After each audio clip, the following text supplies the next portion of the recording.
Recording now. Okay. Oh, yeah. Thank you so much. Well, do you want me to start? Yep, great.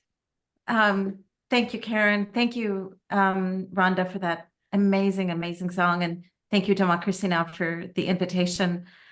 I must confess to you, this week has been particularly hard for me. I think I haven't been able to acknowledge that we're in the 5th month right now of the genocide. In the first month, I kept saying, when the bombing stops, I will do. When the bombing stops, I will do. And now I can't think beyond.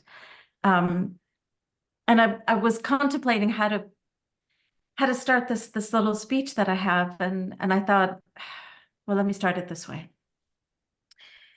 Just imagine we had the recording of a 6-year-old Israeli girl desperately ringing emergency services for 3 hours.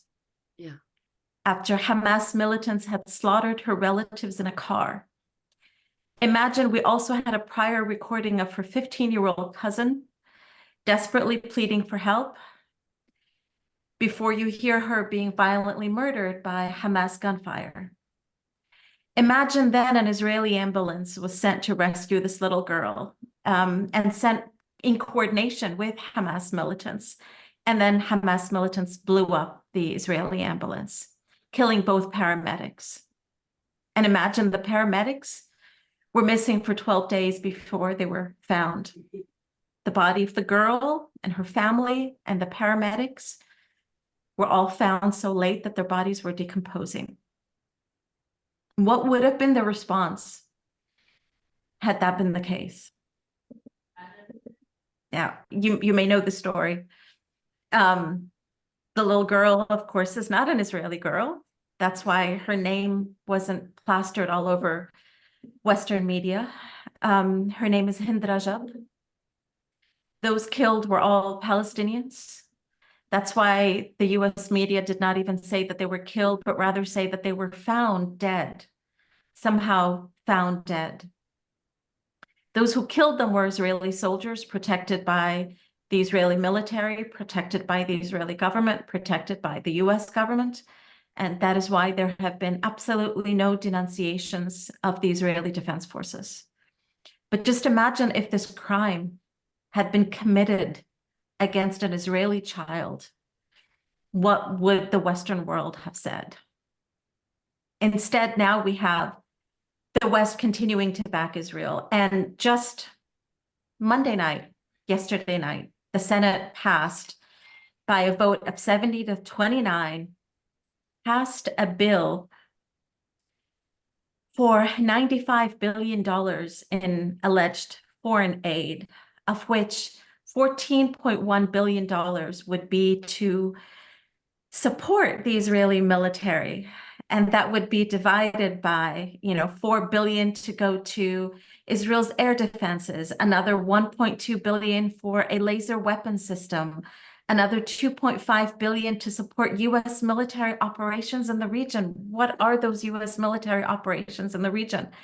And the same bill that passed the Senate at a vote of 70 to 29 also prohibited the US government from funding the UN Relief Works Agency, UNRWA, the only UN Relief Works Agency dedicated specifically to Palestinian refugees in Gaza, in the West Bank, in Lebanon, in Jordan, in Syria. So we have a bill that has passed the Senate that prohibits the US government from funding the most important agency needed to fund Palestinians during a famine, an artificially imposed famine, but rather gives $14.1 billion to continue to support the Israeli war machine. All of these, by the way, both these sets of actions are in direct violation of the legally binding rulings from the International Criminal Court of Justice, the International Court of Justice, which is the highest court in the land, the highest court in the world. The International Court of Justice found Israel was plausibly committing genocide and declared several legally binding provisional measures that very same day. Somehow, quote unquote, evidence was found, which has been found to be dodgy even by the Australians, and immediately the UN cut funding for UNRWA. This is the situation that we're in. It's important to note who the dissenting voices were in the Senate. Bernie Sanders from Vermont and Senators Berkeley and Welch from Oregon and Vermont. Those were the only Democratic senators that voted against. The only Democratic senators that voted against. And that is an additional reason why now there's a growing movement of Arab Americans and Muslim Americans throughout the country saying, we will abandon Biden and come the elections. Biden is our worst case scenario. There can be nothing worse than what Biden has done. Also, it's important to note that Senator Tillis from the great state of North Carolina was one of the 22 Republican senators to vote in support of this bill. So the killing continues. The killing continues, funded and supported by the US government. We have, at the latest count, 110,000 Palestinians killed, injured, or missing under the rubble. 110,000. We have estimates of more than 565,000 Palestinians are expected to die within the year in Gaza due to starvation and infectious diseases. We have basically everyone in Gaza is hungry, and 80% of them are starving. And I don't say starving in the sense of, I missed lunch, I'm hungry, I'm starving. I mean, literally starving, according to the World Food Program. And this violence is not only limited to Gaza. Israel has been expanding its violence in the West Bank, where individuals, mothers, fathers, children have been shot to death and beaten to death, where there have been thousands of Palestinians rounded up and held hostage by the Israeli government. And I use those words specifically. I argue that all our prisoners, all the Palestinian prisoners, are hostage in Israel because they are held under something called administrative detention, which means they can be held without charge for 6 months, and that can be renewed indefinitely. So they can't really be called prisoners. I don't know what horrific stories to share because it's reached a point that I don't see the point of sharing any more of these stories. I don't want to share any more of these stories. I don't want to continue to be able to present our bodies as pitiful and pathetic while we scream to the press that we do have children. And yet the New York Times and the BBC and many others do not even classify our children as children, but refer to them as young adults or young ladies. There was a 4-year-old girl that was killed by Israelis, and she was referred to by the BBC as a 4-year-old young lady was found dead. We are never killed. We are never murdered. We are never slaughtered. Those are terms that are referred to specifically for Israelis. And this is after a study of US media. We are only found dead. Somehow we die. And now I know, I have to say, now I know at this time in 2024, now I know how the Holocaust happened. Now I know how atrocities happen and how people watch it and claim that it's too complex, it's too complicated for them to take a position. Life has to go on. I now know how people can really be complicit in evil because I see it all around us. And meanwhile, we are the ones constantly asked to be good victims. We have to die in silence. We have to die peacefully. We have to die with a red rose in our hand. We have to die with forgiveness in our hearts. Why? Like the level of racism has reached such a stage. Why? You who know me know that since the 90s, since the 80s, when I have been speaking about Palestinian liberation, I have never for 1 second been apologetic about Palestinian resistance. And I never for 1 second will ever be apologetic about Palestinian resistance. I remember the words of Malcolm X, by any means necessary. Now, people may respond and they may say, yes, but you know, Hamas started it, which is false. We can go through history. And then they may claim, well, Israel has the right to self-defense. Yes and no. Israel has the right to self-defense if Lebanon attacked Israel, or Syria, or Jordan, or Iraq, but not from Palestinians. Israel does not have the right to self-defense from any armed resistance from the West Bank, from East Jerusalem, or from Gaza. Legally speaking, they do not, because these are all areas under military occupation. And Gaza remains, legally speaking, an area under military occupation because Israel, for the past 17 years, has been controlling its airspace, its water, its beach, its land, even its electromagnetic fields. They even control the internet, and they control the water to such an extent that when some Israeli army soldiers went into Gaza and they were saying, oh, this beach is so beautiful, you know, the Palestinians could have been surfing instead of attacking us on October 7th, the Palestinians can't even surf. The Israeli army has even prohibited them from surfing. So by legal means, yes, Gaza remains under occupation, not only under a criminal, suffocating, illegal siege for the past 17 years, but it also remains under occupation. And what the law says, international law, which the United States is so good at evading and ignoring and dismissing, but what international law says is that an occupier cannot claim self-defense against an occupied. So Israel does not have the right of self-defense in response to October 7th. It does not. That falls flat. That argument falls flat. And lately I've been thinking about, why is it that when we scream Palestine must be free from the river to the sea, that we have been accused of calling for genocide? Why is it that the Zionists hear that and they go, oh, that means that you want to kill all Jews?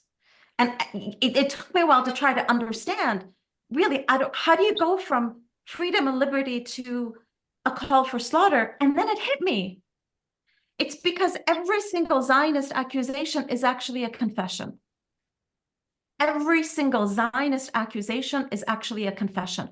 All their accusations against Hamas on October 7th, the accusations of rape and beheading and burning children, those have actually been confessions of Israeli and Zionist crimes since the 1930s. And we can list them. And now this act of our cry for freedom, it's their confession because that's their definition of freedom. When they came to our lands in the 1930s and 1940s and ever since, they came with this dream of building a Jewish state. Now, they happened to choose a land that was inhabited, and a land that was inhabited 10% Jews. And we have Palestinian Jews. We have Palestinian Christians, we have Palestinian Muslims. You know, we need to always remind the world, by the way, that Jesus was a Palestinian. We are the first Christians. You know, but we have them. But when they came to our land and they said, we want a Jewish state, what does that mean then? They didn't say we came to your land because we consider it holy in our books and we want to live with you. Ahla wa sahla, as we say in Arabic, welcome. No, they came and they said, we want to build a Jewish state in a land that is 90% non-Jewish. So ergo, to fulfill that dream, they have to commit genocide. There is no other way around it.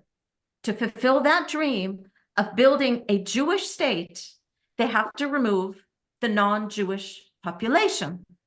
And they've been doing that since the 1930s, more powerfully in the 1947 and 1948, and we have seen it very powerfully over the past 4 months in Gaza. Very powerfully. They are truly committing genocide. And that is what Zionism would call for. How else can you build a majority Jewish state in a land that is not majority Jewish? And that is why when we cry out that Zionism is a horrific, racist, ethno-nationalist ideology, that is what it is. And we shouldn't mince our words about it. It is what it is. That doesn't mean that Judaism is. I would argue that Zionism is anti-Semitic. Zionism is anti-Jewish. Because when you tie a political ideology to a religion, you destroy the very fabric of that religion. If we're going to tie the Spanish Inquisition to Christianity, all of us that were raised Christian would be horrified by that, horrified. If you tie Nazism to Christianity, we would be horrified. If you tie the KKK to Christianity, we would be horrified. Just as people are horrified throughout the Arab region when you tie ISIS to Islam. They're not the same. One is a political ideology, one is a religion. Now, religion can have many different frameworks and many different readings, and we know this. There's so many different factions of Christianity, and there's so many different factions of Judaism, so many different factions of Islam. But when you claim only one and then you tie it to a state, that becomes anti-Semitic, that becomes anti-religious. And that is where we are right now with the horror of it. And I'm not using my words lightly. I'm not using them as political rhetoric. I'm using them with all their legal context. The South African attorney, and bless the South Africans who had the courage and the wisdom not only to liberate themselves from apartheid, they did so violently, by the way. We have to remember it was a violent revolution in South Africa, supported internationally by the boycott, divestment, and sanctions movement, and opposed to, by the very last breath, by the United States. But when they rid themselves of political apartheid, they didn't just sit back and say, okay. They said never again for anyone.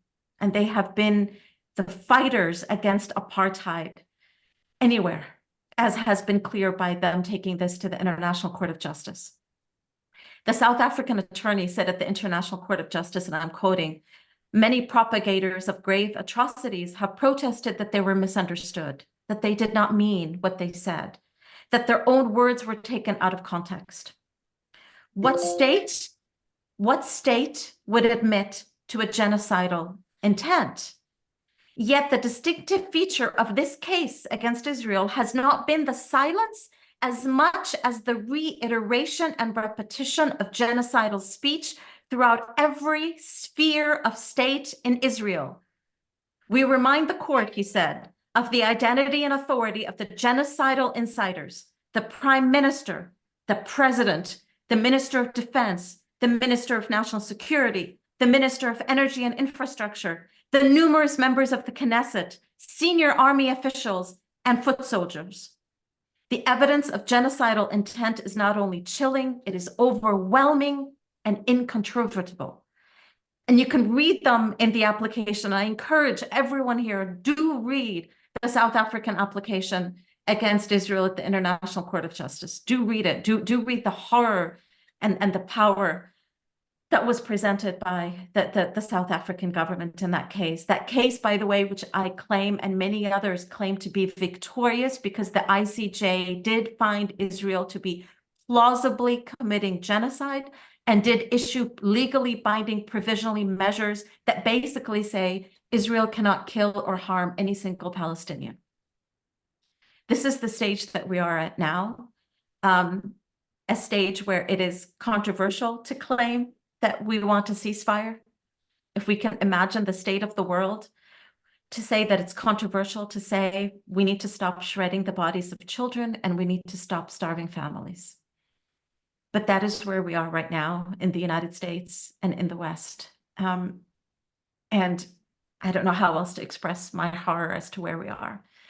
At the same time, and I'm always reminded of this as an activist, at the same time, the international world, not the Western leaders, but the world, from South Africa to Indonesia, from London to Sydney, have stood up in their millions and millions and millions and said no to this genocide. And we've seen it rising. We've seen Nicaragua right now supporting South Africa in the ICJ. We've seen other countries pop out of the monopoly in Western Europe and say no to this. But we've also seen a lot of repression coming from the United States and the United Kingdom and Germany against all those who cry out for liberation and equality and justice. So then the question for us is, how do we organize more effectively? How do we organize more powerfully? How do we get good people in office? How do we do this while supporting life and humanity in Palestine, throughout the land of Palestine, be it in Gaza, be it in the West Bank, be it in East Jerusalem, be it in 1948, what is referred to as Israel, but what we refer to as 1948 Palestine? How do we do that amidst a genocide? I wish I had short answers and a clear answer, but I don't. But I think the question is important. And fundamentally, how do we do that while remaining human? And by rejecting the constant dehumanization of Palestinians and other Arabs, a dehumanization that is extraordinarily similar to the dehumanization of people of color in the United States. With that, I'm going to stop and open it up for any questions that you all may have. And thank you again for inviting me to your space. And my apologies, I've been having difficulty breathing over the past few days. So thank you for bearing with me. Oh, Rania, thank you so much. Thank you so much. Yes. Mark, you asked Mark in the chat, do I believe that the two-state solution is a possible solution?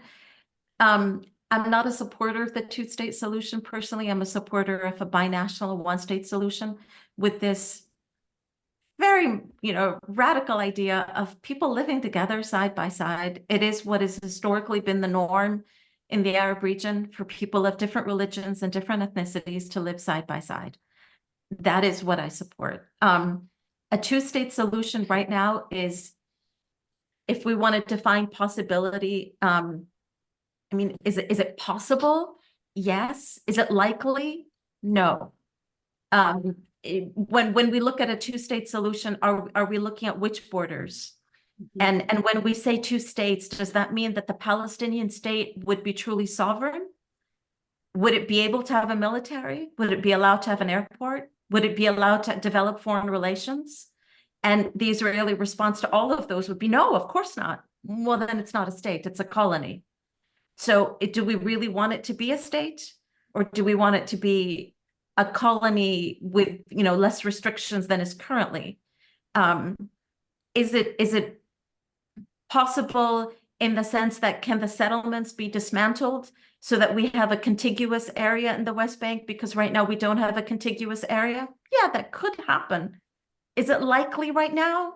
I would argue not at all, given that the settlers are armed to the teeth and are fueled, and many of them, by the way, come from Brooklyn and are American, which stuns me when people in Israel, say, "Oh, I'm from," and they name a country other than the country that they claim to be from. In Lebanon and Palestine, when you ask us where we're from, we're going to name our village and trace it at least 500 years.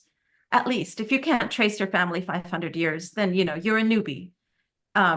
So is it possible? Yes. Is it something that I would support? No.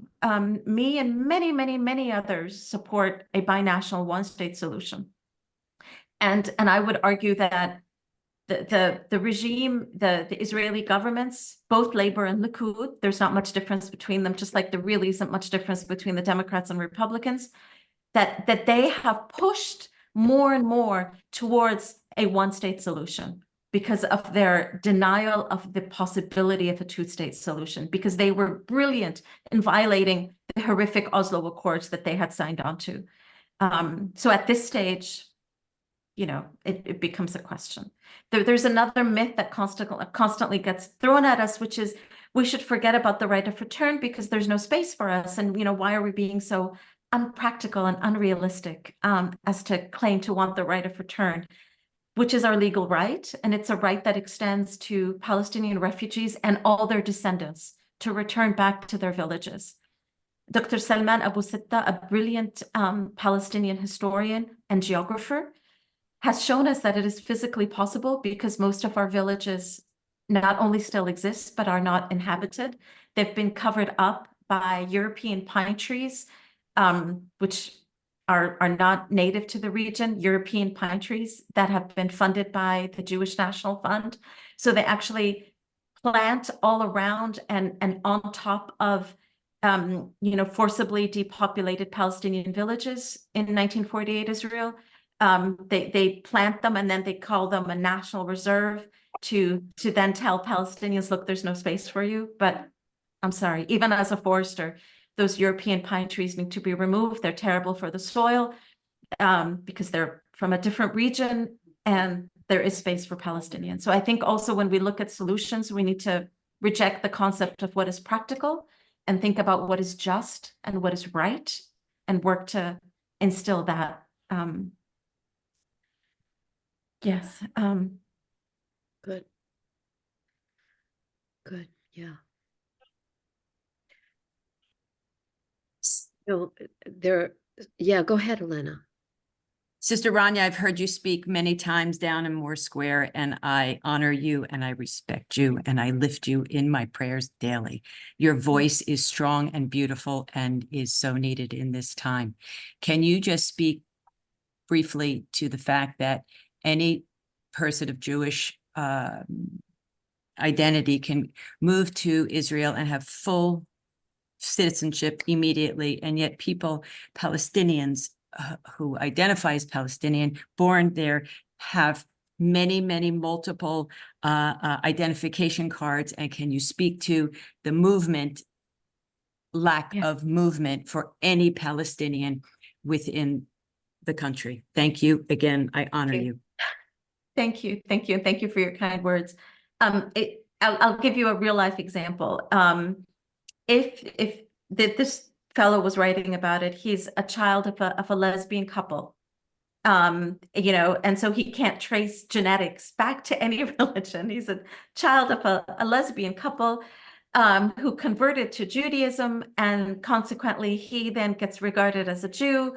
He gets to walk, come into the airport in Tel Aviv and choose where he wants to live. He can live anywhere, including occupied East Jerusalem, including any of the settlements in the West Bank, and he'll get financial support for living in the occupied territories of the West Bank, by the way. He'll get that. He will also get his own road, because the license plates differ depending if you're a Jew or a non-Jew. The license plates differ, which mean then that the transportation is different. He gets completely different laws applied to him for the same crime. So if he were to kill a Palestinian child, military records show that he would barely be punished. But if he were to steal, he would be punished, which says a great deal right there, that property in Israeli military courts is of greater value than the life of a Palestinian child. Meanwhile, a Palestinian who is a child of descendants and can trace their roots hundreds of years and can even show property deeds and can even show deeds to a house, if allowed to enter at all, which would be difficult, is not allowed to stay. And if allowed to stay, has to have a particular kind of residency that needs to be renewed and is very conditional. And if, let's say, you have a Palestinian from East Jerusalem who falls in love with a Palestinian with Israeli citizenship, then one of their residencies would have to be revoked. You can't even have marriage between communities from in different Bantustans in the land of Palestine. They can't marry, they can't move about freely. I could go on, but it is textbook apartheid to such an extent that when Bishop Desmond Tutu went to Palestine, he said, "I cannot compare this to South Africa. It is worse than South Africa." Mm. And when he says this, of course, I am reminded that the Israeli government had very close ties with apartheid South Africa, very close ties, economic and military and technological. And they in the United States were the last to acquiesce to the defeat of political apartheid in South Africa. And I keep saying political apartheid because economic apartheid still exists in South Africa, which is another very vile system of division that still exists. So yes, we do have apartheid in its varying forms. If we are going to argue that, well, the Jews originally were in the land 4,000 years ago, I mean, to me, that's an affront to God, personally, that God has become a real estate agent promising property. It's also an affront to history, because if we're going to claim that genetically you are the same as 4,000 years ago, then we're going to claim that there were no converts at all, that the DNA can be maintained. And then what is that we're claiming DNA heritage? What does that say about how we look at each other? And even if we're going to make that argument, the vast majority of Jews today are actually converts and cannot trace their lineage back to that land 4,000 years ago. And the vast majority of those who can trace their land back to that land 4,000 years ago have since converted into Christianity and Islam. But it's a horrific concept. It's a racist concept to begin with. This idea that because I was born X, therefore I deserve Y. That is completely abhorrent, and that's the very foundation of supremacy.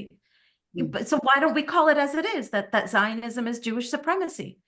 And do we support a supremacy of any kind, Jewish, Christian, Muslim, Arab, American, doesn't matter. Do we support supremacy or do we support equality?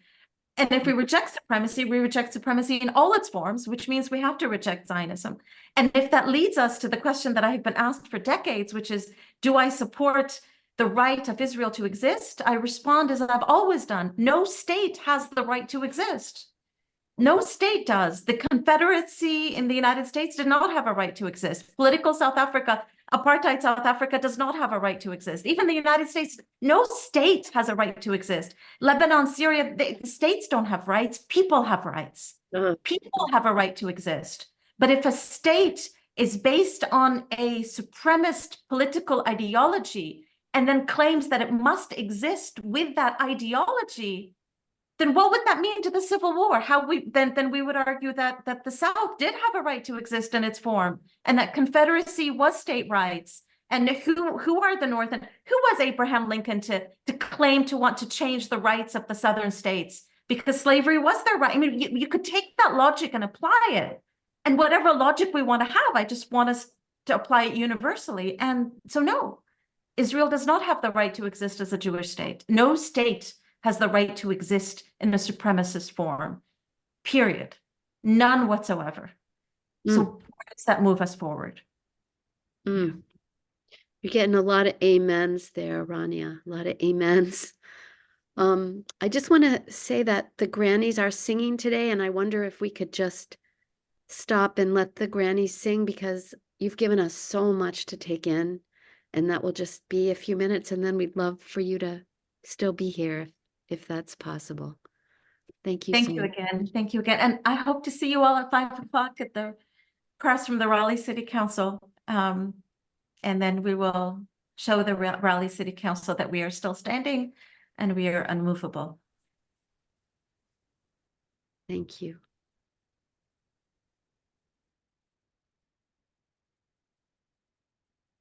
Thank you so much, Rania. The song that we're singing today seems like such a minor issue after hearing what you've told us about what's going on in Gaza. I'll just preface this song by saying this. War is such an evil, evil thing that brings humanity to the brink of what we see now in Gaza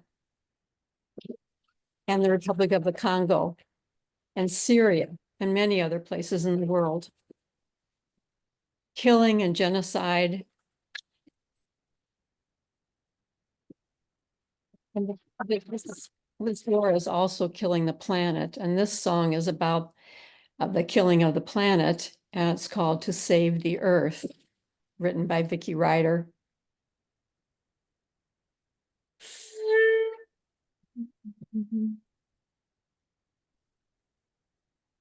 Well, the climate is a-changin' and the earth is getting hot. We've got drought and wildfires and even more. We've got climate refugees and the rising of the seas.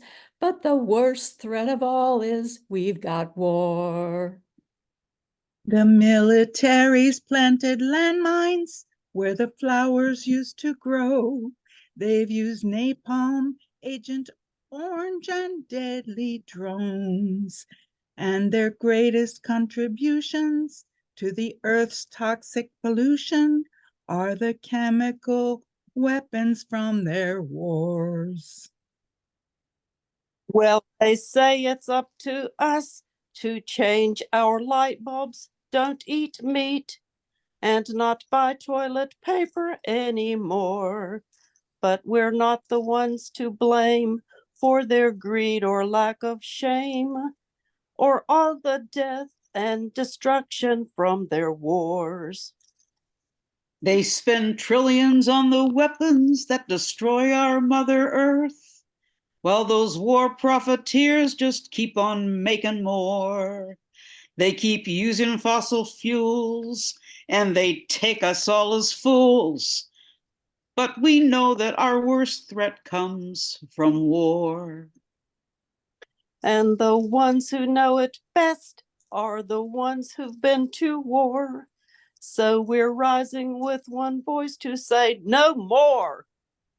And it's plain for all to see that there is no planet B. To save the earth, we have got to end all war. To save the earth, we have got to end all war.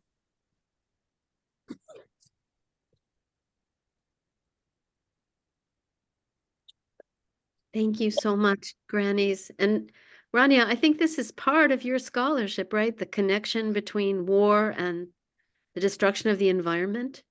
You know, I got my degree in forestry. I spent 10 years studying trees, but throughout the time in college, I moved from being a Republican to being a socialist, which I think the only age at which we can be Republicans is when we're 14, 15, and then there's no excuse after that. So to me, socialism and environmental rights, they go hand in hand, and particularly eco-socialism. And so, of course, it's all intersected, and it's all based on this concept of disposability. Capitalism is founded. Its concept is that there have to be people that are disposable because there has to be a certain level of unemployment for capitalism to succeed. That means that your lives can be disposable, and certain lands have to be disposable because we have to put those oil pipelines somewhere. We have to put the trash somewhere. We need there to be waste. We are constructing waste, which is not a natural concept, to feed the economic machine that is so artificial and violates the very laws of thermodynamics and is irrational.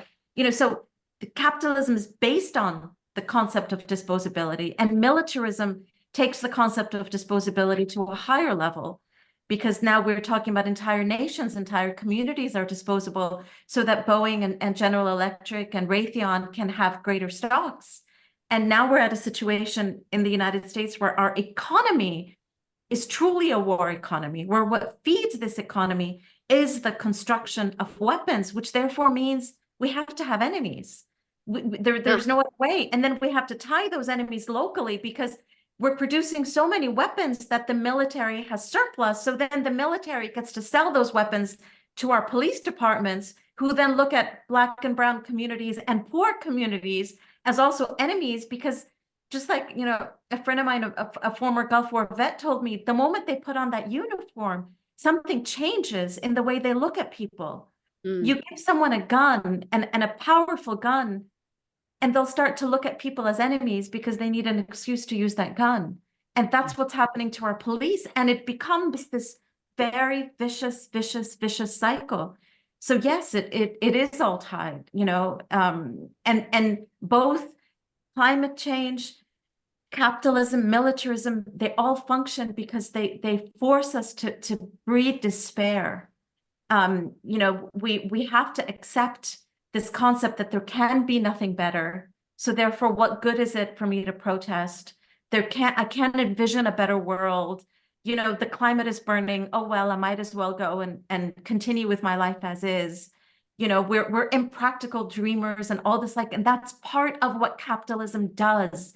It breeds the sense of despair. So then we're constantly trying to ask ourselves, well, is there hope? Is there hope? Is there hope? But what abolitionists have taught us, what socialists have taught us, is that we are the ones that build the hope. And so then it becomes our responsibility to build that hope and show the people and break through the narrow-mindedness of capitalism to say, we can imagine a different kind of future. We can imagine the kind of future that actually has been our historic past. For the vast majority of human history, we lived as families. And a parent never asks his child, what are you bringing to the table? A parent never asks his elders, what are you bringing to the table? But there's this constant give and take of care and love. And that's how we've been for the majority of our time as humans. So we have to reinvigorate that imagination, I would argue, and, you know, defeat despair so that we can continue. So yes, they are very, very much interrelated. I'm just going to share with you one more story, which I think Please. is my foundation taking me forward. I don't know how Please. many of you are familiar with the mother tree, but the mother tree was actually uncovered by a female plant physiologist, which I think says quite a lot. The mother tree is the biggest tree in the forest. It's the biggest tree. And any of you who know trees know that however big the tree is above the land, that's double the size under the ground. The roots are double the size. So then that's also how our organizing needs to be. However visible we are, our organizing needs to be double as much in relationships and in behind the scenes. Okay. And then that mother tree, which from a capitalist would go, oh, I'm sure that tree just hoards and hoards and hoards. That mother tree does not hoard a thing. That mother tree shares the resources under the ground to such an extent that there have been trees that have been killed. Like scientists have tried to kill the tree because if you carve a circle around the trunk of a tree, the tree is no longer able to feed itself from above. But the mother tree ends up feeding those sick trees through their roots so the tree survives. And it just gives. It knows that it has the strength, so it gives, and it gives without question. And at the same time, a tree that has been grown in a greenhouse in one of these little pots, when transported to a forest, does not know how to talk to other trees, does not know how to build the mycorrhiza around its roots, and therefore becomes weaker and weaker and weaker. So then I look to the trees, and that's the community I want to be a part of. That's the community I want to build. I want us to be mother trees. I want each one of us to be mother trees and to communicate and support and love each other and to be doing amazing work and know that capitalism breeds us in greenhouses, but we must breed our youth in forest and connect them to each other and see that glory that is natural, that is who we are. You know, just go back to the trees. I'm sorry if I'm being a bit too corny here. You're but being really, absolutely perfect. And Lib wrote in the chat, you, Rania, are a mother tree. I wish that's my aspiration. Thank you. But you know, and thank you to the Raging Grannies for being the beautiful, inspiring leaders that you are, because you take me forward with the humor that you present in these songs, and that humor is empowering, just like Pete Seeger taught us. So thank you, Raging Grannies, for all the work that you do, and thank you, Democracy Now, and thank you, Democracy Out Loud, not Democracy Now, Democracy Out Loud, and thank you, Karen, for the invitation again. Oh, Rania, such a deep bow to you. I hope you can feel everyone's sending you a lot of love and a lot of gratitude right now.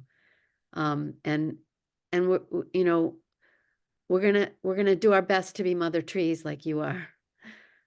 Thank you so much. Thank you so much.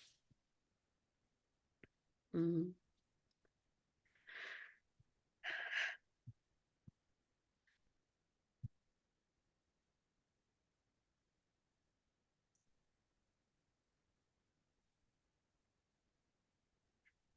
If you're gonna hang on just a little bit,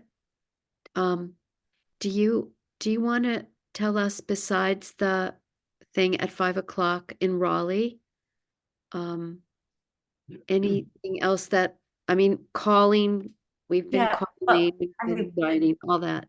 Yeah, there's literally an action every single day this week, be it in Raleigh, be it in Durham. There's an action at the City Council today. There's Deborah Ross. We are, you know, asking Deborah Ross how different is she than the Republicans, really, how different.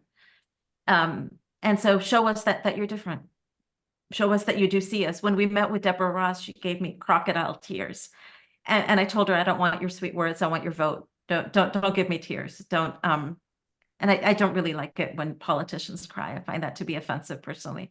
But you know, so there's actions against Deborah Ross, and of course Wiley Nickel, who we will remember him when he tries to run for Senate. But there are those constantly. There are the calls to Congress, but I also think it would be really powerful if we also flood our mainstream media with letters to the editor and Good. push for a different narrative as much as possible. You know, and then try to get organized. I'm a believer in a third party because I think that the Democrats and Republicans have really lost their values. And I say this in terms of ideology, not in terms of whether I like them or not, but in terms of their ideological differences.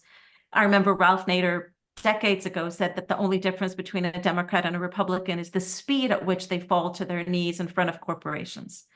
But they all fall to their knees in front of corporations. So what would it look like if we really build a third-party system? And perhaps now is a powerful time to do that, given how Democrats are supporting the genocide, and the few Republicans that aren't are opposing it for different reasons, not really for you know. And it says volumes when Carlson Tucker becomes the loudest anti-war voice there is. That sends volumes as to the state of the so-called liberals and the left. So what can we do to build a third party? And so how do we think short term and medium term and long term? In the short term, we continue to go to the streets, we continue to organize, we continue to tell our congressional representatives what we think of them, we continue to tell our city council members what we think of them. Durham City Council is going to vote next week on the 18th. So it'll be great if y'all can come out to the Durham City Council. There likely will be a vote yes, but still let's, and between now and then, let's shower the Durham City Council representatives with Durham City Council members with lots of letters and phone calls to make sure they push that way. The Raleigh City Council has not voted not to vote. The mayor took an authoritarian decision that was not hers to take. So the Raleigh City Council still has not voted. So there is that struggle. There's the struggle in Congress. And of course, there's the longer term struggle. And all the while, there's the court of public opinion through our press. YH, you have your hand raised, and it's so good to see you. Could you speak about the Durham to Palestine success and talk about it throughout the country and other places? Thank you. Thank you. I mean, Durham remains the only city in the country to have passed a resolution prohibiting its police from being trained by any military, domestic or foreign, which is huge, really, really huge.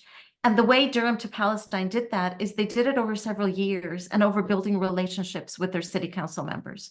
So it wasn't a 4-month, 5-month process. This was a year-long process of recognizing the harm that militarization does to our communities at home, as well as to beloved communities abroad, bringing that militarization, making that tie. And it would be really powerful to take that forward, particularly because Cop City, I am sure, is coming to North Carolina. Yeah. And we see the way Cop City is, what they're doing in Atlanta for Cop City, how they are criminalizing. They're charging them with the same crimes that they've charged Trump. They're charging with racketeering, for organizing against Cop City. And the organizers of Cop City have made the relationship between the genocide in Gaza and their police departments in Atlanta. So there's power that we need to do here to protect our cities and our counties and our states from Cop City coming here. And one way to do that is to get into city councils and make sure they pass those resolutions and work our way up to the General Assembly. But the Durham to Palestine Coalition, this is really important to realize, they did it through building relationships over a number of years with their city council members. And that's why we need to be thinking about that midterm process, not just short term. Right now, we have 2 amazing council members in Raleigh, Mary Black and Christina Jones, that need our support come November. They desperately need our support. These are the 2 who have shown themselves to be leaders, to be advocates. They're brilliant. And they're the only 2 that I would support. In Durham is blessed with many more. Blessed with, Chelsea Cook, who's just got to Durham. Nate Baker so far is doing a great job, but let's see how we can build those relationships and make the links between police brutality, police violence, media being accepting of police violence, and the violence that we are funding abroad, be it in Palestine, be it in Yemen, be it in Syria, be it in the Congo, be it, it's all over. And to also remember that those very same weapons that Israel uses in Gaza as an advertisement, by the way, Israel then exports to the border between the United States and Mexico. And many of their technologies that they use in Gaza and the West Bank, they test them there, and then they export them to the militarized border down south. So there's also really strong ties between anti-immigration policies in the United States and militarization abroad. I hope Right. that answers your point, Wyatt. Yeah, very helpful. Rania, in terms of empowering us, because it's really heavy to know this, and some of us can't be in the streets or don't have Yes. mobility capacity. And so, I mean, I found that the half-hour power hour with JVP every day, Monday through Friday at 3 to 3:30 is a helpful way to be in community as we process our grief, and the same time call your elected officials and learn fresh information. The second resource for that is the American Friends Service Committee, which has a Friday 1 hour power hour, very similar processing that. And could you speak to the BDS movement? Yes, I want to throw in one link here also in the chat, which is just a very simple WhatsApp group that's been set up that just shares events that are happening in the Triangle that anyone can just hop into. The BDS movement, which stands for Boycott, Divestment, and Sanctions, is a movement that we learned from what happened in South Africa. We learned how BDS was a supporter in liberating South Africa from political apartheid. BDS did not do it alone, but BDS definitely was vital in that liberation process. And so numerous Palestinian organizations have called for BDS against the apartheid state of Israel. And that has been growing throughout. In response, we have states like North Carolina and Texas and others that have made it illegal now to call for boycott. And by illegal, I mean, I can't take public funds and call for boycott.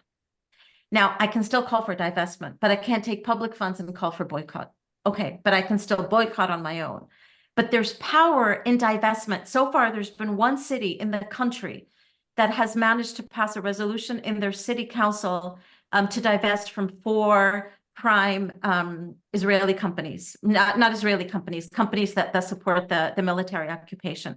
And they managed to do that. And this is what I'm hoping that all of the cities, we've got more than 54 cities that has passed ceasefire resolutions, more than 70 cities that have passed some kind of resolution, that we use the opening provided in the city council. The mere fact that they're voting on this means they've opened the door to allow us to vote on other issues. And we need to remember, by the way, that many of these cities, like Raleigh, had voted already against political apartheid in South Africa back in the late 80s. So they've already gone on record on this. And through that, then, we can try to push divestment measures in those city council to divest from companies, not only weapons companies, but numerous other companies that invest and benefit from the occupation from the Israeli military. So we can be pushing that. Of course, we can push BDS at our college campuses, you know, through other ways. But for us right now, given that none of us are currently, you know, students or maybe some of us are faculty, but the city council becomes a way. Another way is through our churches, through our mosques, through our synagogues. If any of the churches or mosques or synagogues have investments, to push for divestments coming from them. And there's a lot of power in faith-based communities in the US, particularly Christian faith-based communities. The largest group of Zionists in the United States are not the Jewish Zionist. They're the Christian Zionist. And so we need to figure out how to organize effectively within evangelical circles to try to get the reading of the Bible to be liberated from a supremacist reading, which is a whole different discussion, but it becomes vital. So let's remember that we're not only leaning on our Jewish brothers and sisters, the amazing, amazing Jewish Voice for Peace, but we also need to really be working with numerous churches, evangelical churches, including Reverend Barber, who has been, for me, an abject disappointment and a heartbreak. And trying to push Barber forward and trying to push the Poor People's March, which to me reeks of let's support the Democratic Party more than anything. But let's push Barber to take a position publicly in support of a ceasefire and in opposition to genocide. And our position as the People's Power Coalition in North Carolina is we will not endorse Reverend Barber's Poor People's Campaign until the Poor People's Campaign make it very clear where they stand on militarism and where they stand on genocide and the ceasefire. we are refusing to sell off one community to gain points with another community. And so we're refusing to do that. So there becomes all these different ways. Sorry, you asked me about BDS and then I That's went okay. off on this tangent. That is okay. That is okay. We have to go to the closing song. Just our deepest gratitude to you. I really hope you you. can feel how much we've appreciated you and taking the time to come here. Thank you. Thank you. Thank you. We're gonna do the closing song.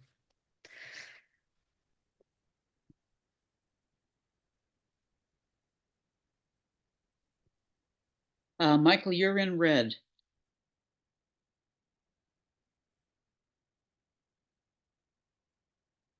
Is Michael here?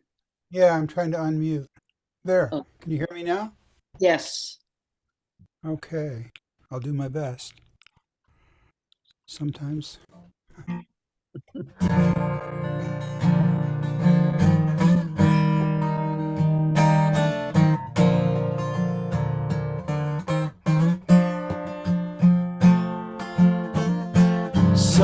Sometimes in our lives, we all have things.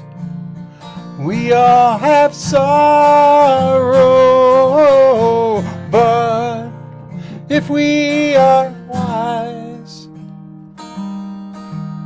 we know that there's always tomorrow. Lean on me when you're not strong and you need a friend, and I'll help you carry on, or it won't be long till I'm gonna need somebody to lean on. Oh, please swallow your pride. If I have things, well, you need to borrow. Oh, for no one can fill those of your needs that you don't let show. Now you just call on me, sister, when you need a hand. We all need somebody to lean on. I just might have a problem that you'd understand. We all need somebody to lean on. Now lean on me when you're not strong, and I'll be your friend. I'll help you carry on now, for it won't be long till I'm gonna need somebody to lean on. Just call on the brother, I'll need a hand. We all need somebody to lean on. I might have a problem that you'll understand. We all need somebody to lean on.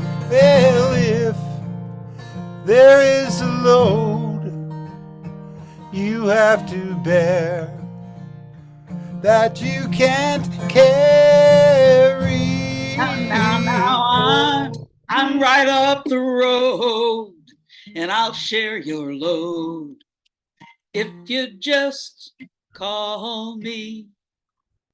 you just call me. I mean, just call me. I'll call you, Randa.